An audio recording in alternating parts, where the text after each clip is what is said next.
Bismillahirrahmanirrahim. Assalamualaikum warahmatullahi wabarakatuh.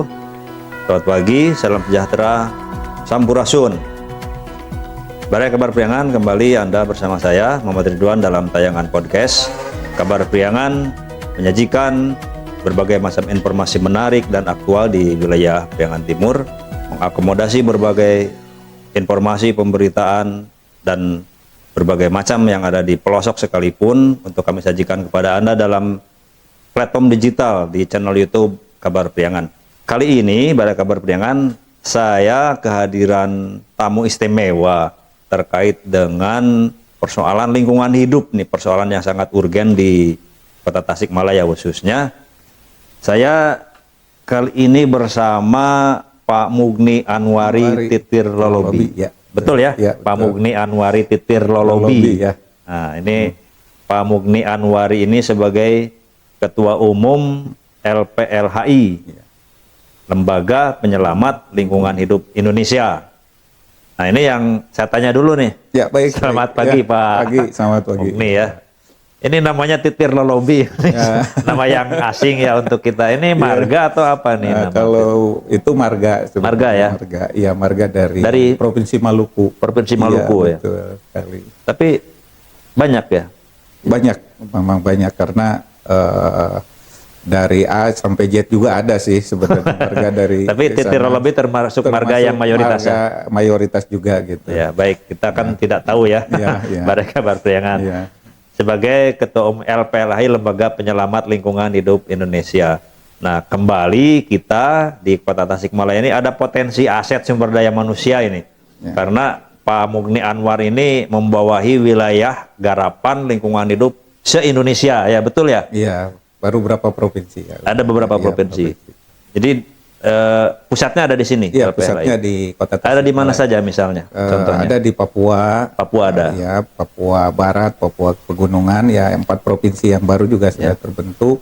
Terus di Aceh, Pekanbaru Riau, Kalimantan Tengah, Kalimantan Selatan, Maluku, dan juga Sulawesi. Itu sebagai sebuah lembaga secara legalitas sudah berbadan hukum kah? Sudah berbadan hukum. Sudah berbadan hukum ya. Notaris Kota Tasikmalaya di sini. Ya, artinya Balai Kabar Priangan tidak usah khawatir ya. Ini legalisasinya sudah tercatat ya. Iya, betul. SK Kumhamnya juga sudah. Ada SK Menkumham ya. Iya, betul. Baik, yang saya ingin tahu ini untuk Balai Kabar Priangan semua, LPLHI ini Lembaga Penyelamat Lingkungan Hidup Indonesia. Garapannya apa saja? Nah, garapannya ini memang kalau berbicara lingkungan hidup luas cakupan kami gitu. Tapi kami lebih konsen kepada kolaborasi dengan pihak pemerintah untuk pelestarian lingkungan seperti reboisasi, terus kebersihan kota, terus kebersihan pantai, sungai dan lain-lain gitu. Terus juga melakukan advokasi ya, kami melakukan advokasi juga terkait pelanggaran, pencemaran dan perusakan lingkungan hidup di kawasan laut, juga hutan dan juga kawasan industri. Termasuk kawasan kota ya? Ya, kawasan kota juga kita perhatikan untuk pelestarian dan pencegahannya juga gitu.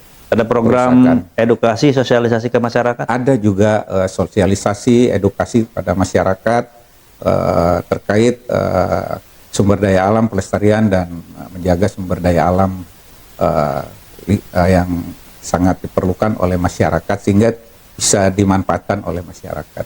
Baik, Pak Mugni, ini kita masuk kepada tema yang lebih menohok ya, persoalan di Kota Tasikmalaya. Barusan kita berbicara secara general. Nah, apa yang menjadi fokus perhatian LPLHI terkait dengan persoalan lingkungan hidup di Kota Tasikmalaya? Baik, kalau persoalan lingkungan hidup di Kota Tasikmalaya, hemat saya ini memang sangat kompleks, gitu. Lingkungan hidup di sini sudah terjadi juga pemanasan global akibat daripada perusakan dan pencemaran lingkungan. Terus kedua juga tidak kalah menariknya di sini ya permasalahan kebersihan kota juga dan tata kelola pengelolaan sampah dari hulu sampai ke hilir dalam rangka menyambut Piala Adipura itu yang sekarang sedang berlangsung yang penilaiannya sekarang, berlangsung penilaiannya lagi berjalan gitu, sehingga pemerintah di sini saya juga mendadak melihat jalan-jalan kota mendadak bersih gitu kan. Jauh dari timbulan-timbulan TPS liar begitu seperti itu. Nah, ini mungkin fokus-fokus kami terkait memberikan, bukan mengkritisi ya, tapi memberikan masukan juga kepada pihak pemerintah, kritik dalam rangka membangun pada pemerintah agar berbenah di bidang kebersihan kota. Itu yang kami lagi konsen ke sana. Ikut dilibatkan pada penilaian Adipura? Kalau itu kami tidak dilibatkan karena domainnya bukan kami. Karena di kementerian? Iya, kementerian. Gitu. Baik, tadi dikatakan persoalan sampah yang mendadak tiba-tiba bersih. Ya. Itu kan seolah-olah bersifat sesaat ya. Ya, betul. Pada kenyataannya sebenarnya persoalan sampah ini seperti apa? Karena kemarin kita ramai tentang banyaknya TPS liar, sampah berserakan di mana-mana, belum lagi kondisi pasar Cikurubuk yang sampahnya tidak tertata gitu ya. Sebenarnya yang terjadi itu seperti apa? Di luar adanya penilaian yang tiba-tiba mendadak bersih tadi. Yang terjadi sebenarnya dari tata kelola manajemen sampah di dinas yang tidak optimal. Gitu. Pertama dari tata kelolanya, mulai dari bagaimana membina masyarakat ya, mengedukasi masyarakat agar mereka bukan hanya membersihkan sampah. Ada di sini bank-bank sampah ya, bank-bank sampah. Ada memilih dan sampah, memilah ya. Memilih dan memilah. Tapi di sini diajarnya betul tadi hanya sebatas membersihkan saja, tapi tidak memilih dan memilah. Bersifat rescue, penyelamatan ya. Dari tahapan-tahapan, mulai dari tahapan pendidikan sekolah dasar, PAUD, sampai ke tingkat sekolah menengah pertama sampai atas itu perlu digalakan sehingga tumbuh ke tingkat kesadaran masyarakat itu khususnya di kalangan masyarakat, anak-anak muda sekarang tidak membuang sampah sembarangan seperti itu, sehingga ini dapat ditanamkan juga kepada orang tuanya hasil dari pendidikan tadi di sekolah. Itu pertama dari tata kelola manajemen bank sampah yang tidak menembus ke akar rumputnya. Terus kedua juga terkait pengelolaan pendapatan. Retribusi sampah ya? Iya, retribusi sampah. Sebentar Pak Mugni Anwar ya. Berbicara tentang sampah dulu ya. Iya. Sebelum ke nanti persoalan retribusi sampah. Retribusi, ya. Yang ingin saya tahu nih pendapat Pak Mugni Anwar terkait dengan target penjabat wali kota dalam 2 tahun nih, ini tahun kedua ya. Iya, tahun kedua beliau. Tahun kedua ya. Yang punya keinginan katanya Tasik kota ini bebas dari sampah. Sebenarnya target tersebut tercapai belum? Soalnya dalam waktu dekat Pak PJ ini udah habis jabatannya. Kalau menurut saya tidak tercapai. Tidak tercapai. Tidak tercapai. Masih banyak TPS liar. Masih banyak TPS liar dan memang kata Pak PJ tangkap saja kan, ada ini ya tangkap aja itu pelakunya kan, hadapkan ke saya kan, ataupun adili kan. Dan ini memang pernah terjadi, memang diadili oleh Satpol PP. Pelaku membuang sampah, tapi tidak ada, hanya sebatas sampel aja ya, mungkin sebatas sampel. Tapi di sini PJ menurut saya gagal. Dia meraih ini hanya apa yang akan didapatkan oleh Kota Tasikmalaya dengan penghargaan sertifikat Adipura. Apa yang akan kami banggakan gitu kan? Yang bangga kan beliau saja kan, PJ saja, sehingga nanti setelah beliau kembali ke kementerian ini prestasi saya seperti ini. Tapi tidak ada kenyataan real di masyarakat. Di masyarakat bersih tidak ada, bersihnya belum, jauh dari harapan. Sebentar Pak Mugni, sertifikat Adipura ya? Iya. Itu sertifikat Adipura itu kualifikasi dalam penilaian kebersihan itu seperti apa sebenarnya? Ya. Kualifikasinya ini yang dinilai itu dalam beberapa aspek ya. Satu, mulai dari penanganan sampah dari hulu ke hilir, mulai dari TPS di dalam kota, yaitu dinilai juga TPS ada rumah sakit, TPS-TPS TPS-TPS di mal-mal ya, juga perhotelan, dan juga taman kota, hutan kota, termasuk pasar juga ya. Pasar, terus juga sungai itu yang dinilai. Nah ini untuk pasar juga masih sangat acak-acakan gitu ya. Tapi mungkin masih bisa ditangani gitu dengan tim mendadak ya, ada tim rescue. Karena kebetulan ya, ada Adipura karena kebetulan penilaian mendadak bersih dulu ya, mungkin bisa. Setelah ke sana kan kita nggak tahu, masih ada di pinggiran Cikurubuk itu sampah-sampah, kalau kita lewat sampai sekarang masih ada gitu, masih banyak. Ini yang sangat kurang ini menurut saya itu sampah dari pasar gitu, sampah di pasar timbulannya sangat besar sekali dan tidak seimbang TPS-nya dengan pengangkutan tadi seperti itu. Oh heran saya kok bisa dapat sertifikat gitu Pak, gitu, sertifikat Adipura ya. Tapi ya mungkin ini dilakukan untuk Kota Tasik sehingga Kota Tasik kedepannya bersih, harapannya ini dengan sertifikat Adipura tadi.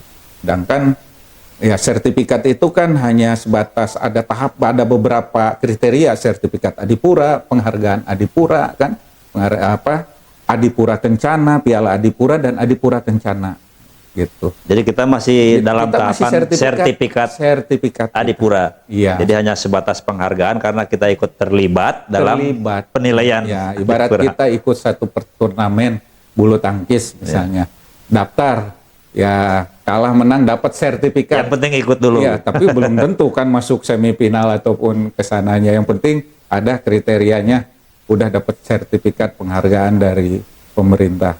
Ini masih banyak persoalan sampah di Kota Tasikmalaya yang Pak Mugni tangkap itu sebetulnya kendalanya itu apa? Yang misalkan ada informasi dari pemerintah, kendalanya itu apa dalam pengelolaan sampah di Tasikmalaya ini? Kendalanya satu anggaran. Anggaran ya? Anggaran itu masalah klasik, kalau ditanya kepada kepala dinas juga pasti anggaran. Dan juga armada yang jelek, itu pasti seperti itu. Termasuk daya tampung TPA? Iya, daya tampung TPA yang sudah tidak memumpuni, padahal masih luas kesananya kan. Karena ini salah manajemen tadi, salah tata kelola. Jadi sampah di TPA pun tertumpuk konsentrasinya di depan gunungnya, di belakang masih luas. Gitu, itu pertama. Terus kedua anggaran, anggaran juga. Baru masuk tadi ke persoalan retribusi ya. Iya betul. Sebetulnya ada potensi anggaran kan di situ ya. Iya betul. Baru masuk di sini anggaran. Anggaran tadi juga di sini yang kita ketahui ya, para RT seluruh Kota Tasik dipungut. Udah pasti itu ada biaya kebersihan RT RW kan. Tapi pertanyaannya sekarang untuk menjaringnya ini sampai kepada dinas pemerintah pendapatan sebagai untuk kembali ke kas daerah sebagai pendapatan daerah yang besar dari retribusi sampah. Berapa ratus ribu ini penduduk, kalau dijaring secara benar retribusinya, pendapatannya akan ada potensi anggaran yang sangat besar, sehingga tidak seharusnya pengelolaan sampah seperti ini ya. Tidak seharusnya. Masa dengan Ciamis, kota kecil yang masyarakatnya ini tingkat kesadarannya mereka Banjar dapat Adipura Kencana loh, gitu. Masyarakatnya kecil tapi Adipura Kencana itu seperti apa? Ya, mereka sudah 7 kali berturut-turut. 7 kali berturut-turut ya bisa mendapatkan Piala Adipura. Piala Adipura Kencana gitu. Sudah. Nah, terkait dengan tadi upaya untuk menjaring potensi retribusi ya. Sebetulnya kenapa sih sampai bisa bocor gitu, atau misalkan nilai retribusi yang masuk ke pemerintah itu mungkin masih kecil sehingga pemerintah katakanlah keluar tidak punya anggaran. Jadi kalau saya ini kan kenapa bisa bocor? Karena ada keteledoran. Ya, ada keteledoran dari pihak dinas sendiri sebenarnya sebagai yang penanggung jawab di sini, sebagai penanggung jawab. Ini kan retribusi ini di bawah dinas lingkungan hidup yang seharusnya dikelola itu ya, harusnya dikelola dari RT RW tadi ini, dibuatkan satu inovasi. Seharusnya inovasi melalui pembayaran online kan, ya, atau mungkin bisa kerjasama dengan koperasi ya setempat. Sekarang kita bayar listrik aja aman, nyala langsung kan. Nah sekarang kita bayar listrik aman, nyala terus kan, tapi pelayanannya bagus dari PLN. Berbalik juga dengan Dinas Lingkungan Hidup, kalau dia ingin pendapatannya bagus, pelayanan juga bagus kan. Seperti itu, buatlah Tapi perlu tadi adanya inovasi penjaringan retribusi Iya, melalui digital ya, mungkin secara digitalisasi retribusi. Khusus. Ada aplikasinya. Ada aplikasi, bikin. Kalau tidak mungkin dengan BJB atau kerjasama. Selama ini Balai Kebun Priangan masyarakat menyampaikan retribusi melalui RT RW dan disampaikan kepada para petugas di lapangan melalui yang entah karcis. itu ke atasnya masuk atau tidak ke kas daerah gitu ya. Kita tidak tahu, tapi karena kita tidak punya sistem. Tidak punya sistem, dan ini sangat menurut saya masih masih menggunakan metode lama gitu, Manual ya, Iya, secara manual gitu, dengan karcis, tiket karcis ya. Itu karcis berubah-ubah, besok cetakannya lain. Nanti tahun depan cetakannya juga udah lain. Nah, ini kan berpotensi juga bisa ditiru kan gitu. Kadang karcis-karcis liar juga kalau terbit gitu. Dan kadang ada event besar, sampah mendadak, timbulannya banyak. Atau pada Uangnya momen nggak masuk tertentu kayak ya, saat Idul Fitri misalkan iya, ya. Betul. Jadi yang Dinas Lingkungan Hidup kerja bakti aja mereka ini sebenarnya. Kerja bakti, bekerja itu asli kerja bakti, Ya. tapi uang nggak ada gitu. Gitu mereka ini. Kasihan juga kalau mereka ini mampu mengelola ini, membuat inovasi yang baru sehingga termanage gitu. Ada efektivitas pendapatan ya. Iya, ada efektivitasnya untuk pendapatan. Dan harap diketahui bahwa 2024 bulan Februari itu sudah naik seharusnya. Tarif retribusi untuk sampah itu naik ya, ada iya, kenaikan. Harus naik. Seharusnya pelayanan juga seiring ya, bisa lebih ditingkatkan lagi. Ya, karena dinas kesulitan untuk sosialisasi berdasarkan Perda nomor 1 tahun 2024 tentang pajak dan retribusi daerah, ini kan harus diimplementasikan, harus disosialisasikan pada masyarakat. Selama ini masih hanya dengar pendapat di DPR ya, bahwa ini minta persetujuan DPR, bahwa DPRD bahwa ini akan naik kan gitu. Tapi sosialisasinya tidak ada. Tidak ada sosial ke masyarakat. Ya, betul. Baik, Balai Kabar Priangan ini tentu menjadi PR untuk pemerintah dalam tata pengelolaan retribusi sampah, karena sejauh ini mungkin dikatakan tadi efektivitas retribusi itu yang sampai ke kas daerah itu kecil. Berapa Pak? Mungkin target pendapatan sebetulnya? Sebetulnya yang hasil kami dapatkan itu 1,7 lebih. 1,7 miliar. Ya. 1,7 turun naik lah, ada 1,5 itu pendapatannya? per tahun. Iya, pendapatannya. Targetnya berapa? Target yang Pak Mugni tahu informasinya. Ya, kalau dikelola dengan baik, ini bisa sampai 11 miliaran. Bisa. Jadi jomplang ya antara potensi dengan realisasi Ya, itu. 11 miliar, minimalnya 1 tahun 7 miliar. Baik, ini ada juga hal yang menarik nih Pak Mugni Ya. tentang sampah ini. Sekarang Kota Tasikmalaya menghadapi event pilkada nih. Ya. Ada 5 calon ya sekarang. Betul sekali. Ini terkait sampah ini memang apakah sudah seharusnya menjadi perhatian para calon dalam visi misi mereka misalkan dicantumkan, atau memang Pak Mugni sudah mempelajari visi mereka itu ada sebetulnya yang menggarap persoalan sampah ini, memasukkan sampah? Iya, kalau menurut saya sebenarnya para calon ini harus fokus sesuai dengan visi misi Kota Tasik, kota yang bersih, kota yang indah dan asri kan gitu. Jadi sudah seharusnya para calon wali kota ini mempunyai program prioritas untuk penanganan sampah, penanganan sampah dan kebersihan kota ini gitu. Karena mukanya Kota Tasik ini adalah dinilai dari kebersihannya gitu. Sehingga para pendatang dan para pengunjung pariwisata ini juga bisa meningkat gitu. Bagaimana kalau misalnya satu kota di bawah seorang pimpinan wali kota yang tidak mampu memanage kebersihan kota, itu orang pada tidak akan para investor mungkin ataupun para turis itu di satu wisata mereka akan menjauh dari lokasi wisata tersebut kan gitu. Sekarang kita datang ke Situ Gede juga penanganan sampah juga belum begitu optimal kan gitu. Jadi yang datang hanya sebatas lokalan aja kan gitu. Tapi yang lain yang dari luar kota tidak jarang ada yang datang kan, padahal destinasi wisata yang sangat menarik itu. Jadi jangan sampai karena sampah ini mengganggu tampilan sebuah destinasi wisata. Iya betul. Nah ini saya sangat mengharapkan juga kepada para calon wali kota di sini untuk memperhatikan sampah dan kebersihan kota ini menjadi program prioritas gitu. Bukan hanya sebatas infrastruktur saja yang mereka bangun gitu. Kalau hanya infrastruktur dan juga pembangunan lain ya diprioritaskan juga, selain itu juga mukanya kota Tasik ini adalah kebersihan kota ini gitu. Karena itu adalah pintu gerbangnya gitu. Kita masuk ke kota besar, pasti kata-katanya yang muncul di kota sangat bersih, indah, pasti seperti itu. Karena itu mukanya gitu. Jadi kalau kita masuk juga ke Hajet sini kan, udah di pinggirnya ini kadang ada, malah di depan masih Asia Plaza masih bisa muncul timbulan sampah TPS liar kan, itu juga Di jalan utama di pusat kota padahal ya.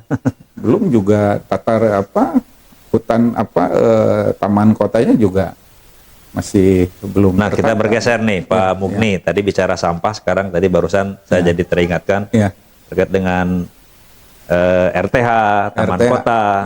Nih, penilaian Pak Mugni seperti apa? Apakah apalagi kita dikenal sebagai kota yang memiliki banyak bukit yang ternyata sudah banyak tergerus ya, habis dibabat. Nah, penilaian Pak Mugni seperti apa? Menurut penilaian dari saya, kota The 10,000 Hills, kota Tasikmalaya yang dikenal keluar ke Eropa ini, kota 10.000 bukit ini sudah hancur, muncullah pemanasan global. Terus kedua, hutan ruang terbuka hijau di kota Tasikmalaya ini juga sudah menurun, Pak. Gitu. Semua hutan kota yang harusnya ini masuk ke tata ruang ini untuk ruang kota dijadikan perumahan, sawah-sawah, ini gunung dikeruk lalu dijadikan ada perumahan. Contoh barangkali Pak Mugni hutan kota yang kualitasnya semakin menurun atau berkurang atau bahkan hilang sama sekali? Ya, kita ambil contoh ada hutan kota yang di Purug ya, yang di Kawalu ya. Iya, dia mendapatkan penghargaan dari KLHK itu kan, dari sebagai hutan kota terbaik dulu itu. Hutan kota yang baik ini yang terbaik lah gitu. Tapi sekarang menurun karena apa? Setelah kesininya belakangnya gundul, depannya aja yang bagus, kan? Yang dipertahankan yang nampak dibuka. Depannya, kalau dulu itu terbaik karena ke belakangnya masih hijau gitu. Nah, itu sudah sangat menurun. Terus yang di taman kota misalnya, kalau saya lihat 5 tahun ke belakang masih bagus itu taman Hajet kota, taman yang di ini ya. Median jalan ya. Media jalan ini yang tengah itu masih bagus, ada pohon-pohonan kan. Sekarang malah muncul pohon plastik ya yang mati lagi, pohon palem yang kelapa dari bahan plastik itu ya, udah karatan lagi dulu. Kan. Saya sampai ini membuang anggaran saja kan untuk menghijaukan kota Tasik yang harusnya dihijaukan gitu untuk mempertahankan tata ruang hijau oksigennya, malah dengan plastik bak ini bayangkan aja bak kolam seperti mau nanam lele lalu dikasih air mancur, kalau panas ini berjalan 3 bulan mau jadi apa? Akan jadi sumber nyamuk nantinya di situ kan. Nah, alangkah baiknya dijadikan ruang kota yang hijau lah. Itu masukan saya gitu kepada pemerintah kota, jangan merekayasa ruang terbuka hijau ini dengan bukan tanaman-tanaman yang asli yang menghasilkan oksigen gitu. Jadi kalau mungkin untuk aksesoris ya bisa saja mungkin di pinggiran jalannya aksesoris bagus, tapi ini aksesoris pohon lebih baik nanam kelapanya aja kan daripada yang lebih natural ya. Iya betul lah, yang lebih natural seperti itu Pak. Jadi masih salah juga nih sebenarnya tata kelolanya untuk lingkungan hidup di Kota Tasik. Menurut saya ya banyak yang tidak tepat sasaran, mulai dari pendapatannya, retribusinya tidak tepat sasaran, terus juga pengelolaan ruang terbuka hijau dan ininya sangat tidak. Baik Pak Mugni, sebagai lembaga yang bergerak di bidang lingkungan hidup, sebetulnya kan di Kota Tasik juga ada lembaga-lembaga sejenis yang garapannya juga membidangi lingkungan hidup. Atau termasuk mungkin komunitas-komunitas ya di lingkungan perguruan tinggi atau di masyarakat. Sebenarnya sejauh mana kerjasama dengan mereka dalam hal menggarap atau menangani persoalan lingkungan hidup di Kota Tasik? Kalau di Kota Tasik di sini yang saya lihat aktif semua, memang aktif seperti ada Republik Air ya, itu mereka aktif itu menjaga sungai, malah saya lihat bagus sekali. Kita apresiasi tentu ya. Saya sangat mengapresiasinya dari Republik Air ya. Mereka selalu mengedukasi, sekali ada kegiatan mereka langsung ke sana. FKPAT juga ada kolaborasi dengan mereka. Kita belum melakukan kolaborasi, tapi dengan FKPAT kita ada melalui forum itu ya forum itu kita ada kolaborasi, kadang bagi-bagi polybag ya untuk di Dadaha ya, kita bagi-bagi gratis seperti itu. Jadi untuk kolaborasi dengan antar lembaga memang kita terjalin juga gitu. Dulu kita dengan Kaniwata, MPL, yang Munsil ya, lembaga pecinta alam Munsil pohon, tapi kami selama ini belum lagi mengadakan. Kalau ada event-event pasti kami akan melakukan kerjasama seperti itu. Baik, terakhir nih Pak Mugni, mungkin ada yang mau disampaikan kepada pemerintah terkait dengan harapan atau himbauan atau mungkin keluhan, termasuk juga boleh disampaikan, atau juga kepada masyarakat, karena kita pikir bahwa persoalan lingkungan hidup ini bukan ranahnya lembaga LPLH ya, betul, harus melibatkan partisipasi semua masyarakat. Silakan untuk disampaikan kepada pemerintah ataupun masyarakat umum. Baik, karena ini bukan ranah saya sebagai pemerhati, kami hanya sebagai pemerhati. Betul. Gitu. Baik, harapan kami ya dari Lembaga Penyelamat Lingkungan Hidup Indonesia, kami sangat berharap kepada masyarakat Kota Tasikmalaya agar menjaga kondisi lingkungan yang asri dan lestari dengan menjaga lingkungan yang bersih. Mari kita mampu memilah sampah mulai dari rumah, kita mendidik putra-putra kita sehingga mereka tidak membuang sampah sembarangan, tidak pada tempatnya, dan jangan dibuang pada tempatnya. Dan juga harapan saya kepada masyarakat, mari kita saling bahu-membahu melestarikan Kota Tasikmalaya sehingga Kota Tasikmalaya ini bersih, jauh dari timbulan-timbulan sampah yang secara liar. Dan harapan saya kepada pemerintah Kota Tasikmalaya agar membenahi sistem kerja, tata kelola, pengelolaan sampah dari hulu sampai ke hilir, karena menurut saya pengelolaan sampah yang saat ini dikelola ini masih monoton, masih tidak ada perubahan, masih tidak ada perkembangan yang dirasakan oleh masyarakat Kota Tasikmalaya. Dan juga harapan kami kepada calon pemimpin Kota Tasikmalaya nanti yang akan terpilih nanti kelak, mohon diperhatikan kebersihan Kota Tasikmalaya ini dan lingkungan hidup Kota Tasikmalaya ini agar diprioritaskan dari segi kebersihan kotanya. Mungkin itu harapan saya. Baik, terima kasih Pak Mugni Anwar Titirlolobi. Barusan bincang-bincang kami terkait dengan persoalan lingkungan hidup.